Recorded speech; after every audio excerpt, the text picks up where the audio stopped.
સમાચાર બનાસકાંઠાથી મળી રહ્યા છે કે જ્યાં પ્રદૂષણ ફેલાવતી ક્વોરી સામે TV9ના અહેવાલની અસર થઈ છે। દાંતાના ભેમાળ ખાતે પ્રદૂષણ ઓગતી 5 ક્વોરીઓને બંધ કરવા નોટિસ। જીપીસીબીની તપાસ બાદ કલેક્ટરે 5 ક્વોરીને બંધ કરવા આપ્યા છે આદેશ। ક્વોરી અને ડામર પ્લાન્ટમાંથી ઓગતા પ્રદૂષણને લઈને નિર્ણય। 2 દિવસ અગાઉ ભેમાળ ગ્રામજનો પ્રદૂષણને લઈને રોડ પર ઉતર્યા હતા। TV9એ પ્રદૂષણથી માનવ જીવન સામે ખતરાનો રજૂ કર્યો હતો અહેવાલ। TV9ના અહેવાલને પગલે પ્રદૂષણ ફેલાવતી ક્વોરીને બંધ કરવાની નોટિસ।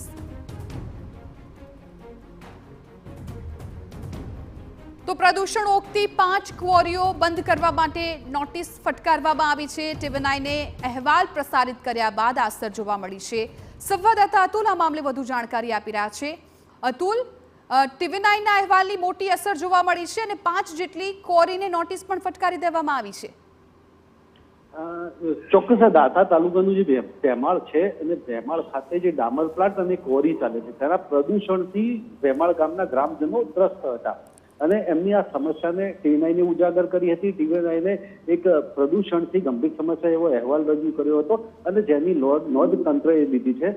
જો કે જીપીસીબી બાદ કલેક્ટરે આ જે 5 ક્વોરીઓ છે તેને નોટિસ ફટકારી અને બંધ કરવાના આદેશ કર્યા છે। એટલે કે ભેમાળ ગામમાં છે એ આ જે ઉડતી દ્રષ્ટિ અને તેનાથી કેન્સર અને જોખમનું પ્રમાણ વધ્યું હતું અને જેને લઈને કલેક્ટરે અત્યારે તો આદેશ કર્યો છે। ત્યારે જે ગામ લોકોની સુરક્ષા અને તેમનું આરોગ્ય સચવાય તેને લઈને આદેશને લઈને હવે ગ્રામજનો પણ TV9નો આભાર માની રહ્યા છે। એટલે TV9ની એક ધારદાર રજૂઆત બાદ આ કાર્યવાહી થઈ છે અને તેને ગામ લોકોએ પણ તેનો આભાર માન્યો છે।